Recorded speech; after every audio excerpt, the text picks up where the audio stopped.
கிட்டத்தட்ட 1 இயர்க்கு மேலே இந்த ப்ராடக்ட்டை வந்துட்டு என்னோட கார்ட்டில் ஆட் பண்ணி வச்சுருந்தேன். வாங்கலாமா வாங்கக்கூடாதான்னு யோசிச்சுட்டே இருந்தேன். பல தடவை யோசிச்சதுக்கப்புறமா இப்போ இந்த ப்ராடக்ட்டை நான் வாங்கியிருக்கேன்.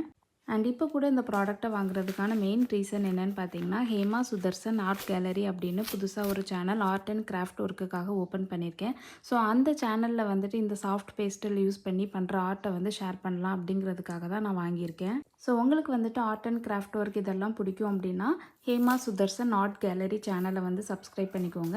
சேனலோட லிங்க்கை வந்துட்டு இந்த சேனலோட டிஸ்கிரிப்ஷனில் நான் வந்து மென்ஷன் பண்ணியிருக்கேன். தேவைப்படுறவங்க செக் பண்ணிக்கோங்க.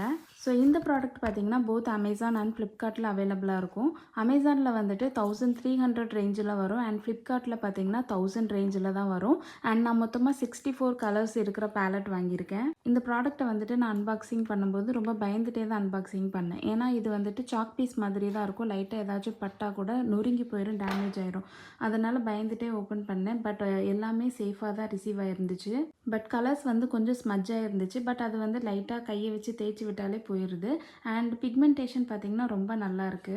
எனக்கு இதில் பிடிக்காத விஷயம் என்னென்னு பார்த்தீங்கன்னா, இதை கையில் எடுத்து யூஸ் பண்ணும்போது நம்ம கையிலையும் கலர் ஒட்டிட்டு கொஞ்சம் மெஸ்ஸி ஆகுது. அதுதான் பிடிக்கல. ஸோ இந்த ப்ராடக்ட் உங்களுக்கு வேணும்னா ஸ்க்ரீனில் தெரிகிற ப்ராடக்ட் லிங்க்கை கிளிக் பண்ணி பர்ச்சேஸ் பண்ணிக்கோங்க. டாடா.